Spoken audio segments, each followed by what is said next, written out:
तो देखिएगा क्वेश्चन क्या कह रहा है एग्जाम्पल का कि y अक्ष पर वह बिंदु ज्ञात कीजिए जो 6,5 और -4,3 से समदूरस्थ है। जहां यह समदूरस्थ लिखा रहे ना, वहां पर क्या करना चाहिए कि एक बिंदु से दो समान रेखा को खींच दो। एक बिंदु से दो समान रेखा को खींच दो। तो देखो यहाँ पर समदूरस्थ की चर्चा है, तो एक बिंदु से दो समान रेखा खींच दो। अक्ष कहता है y अक्ष, तो यहीं पर फंसता है। y अक्ष जब भी कहे तो पहले 0 दो, उसके बाद में y दो, और जब x कहे ना तो x और उसके बाद में 0 दो। तो चर्चा y अक्ष है, तो पहले 0 होगा, बाद में y होगा। चलिए यहाँ पर पॉइंट धर लेते हैं a, यहाँ धर देते हैं b और यहाँ धर देते हैं c। आगे क्या है देखिए 6,5 और यहाँ है आपका माइनस में 4,3। अब मैं आपको बताया हूं ना पार्ट 3 वीडियो में कि यह दो युग्मों के बीच की दूरी का फार्मूला लगा देना है।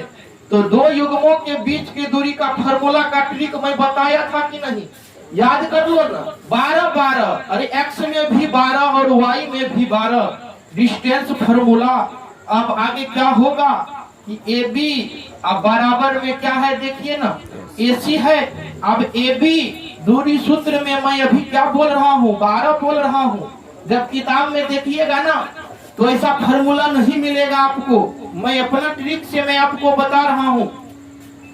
अब देखिए यहाँ पर x1 - x2 का होल स्क्वायर 12 में बोला कि नहीं, 1 पर 2 12। और आगे क्या होगा y1 - y2 का होल स्क्वायर। बउआ रे यह AB का बात हुआ, अब AC का भी बात करेंगे तो वही बात करना है। x1 - x2 का होल स्क्वायर 12, 1 पर 2 12, x में भी 12 और y में भी 12। याद करने के ट्रिक।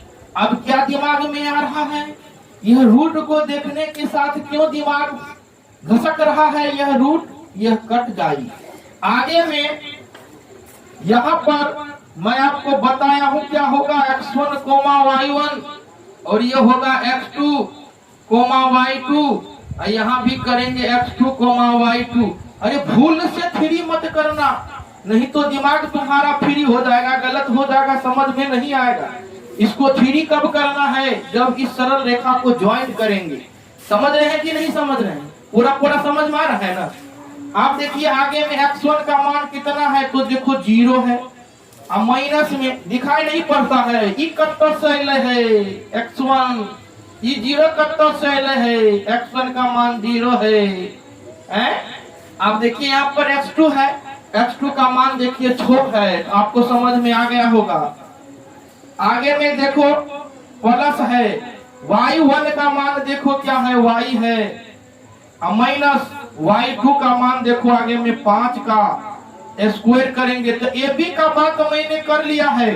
अब AC में आओ, AC में A और C में x1 का मान देखो 0 है, अब माइनस में x2 का मान देखो 4 है, तो इस बेचारा को यहाँ लगाएंगे तो प्लस में 4 हो जाएगा। प्लस y1 माइनस y2 का मान देखो कितना है, यह 3 है।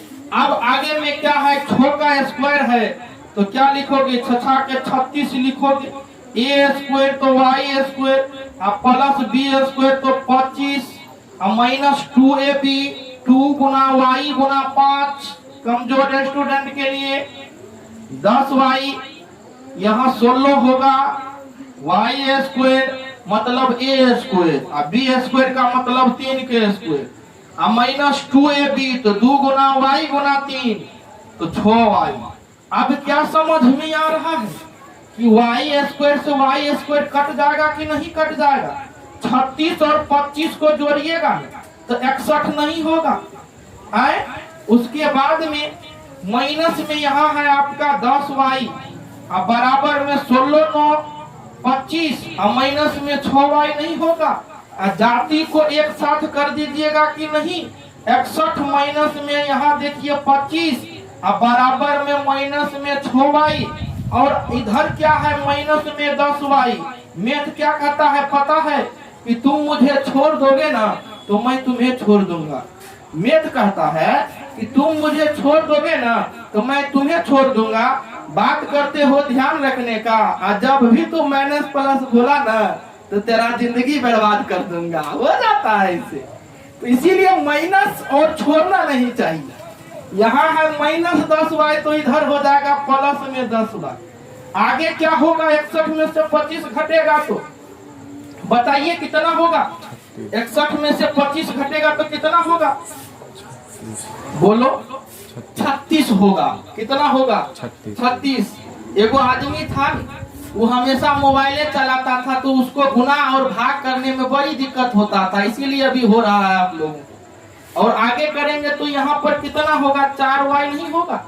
4 नमा 36 ना कटी और y बराबर में नो हुई कि ना हुई। तो इस तरीका से सवाल गौरी।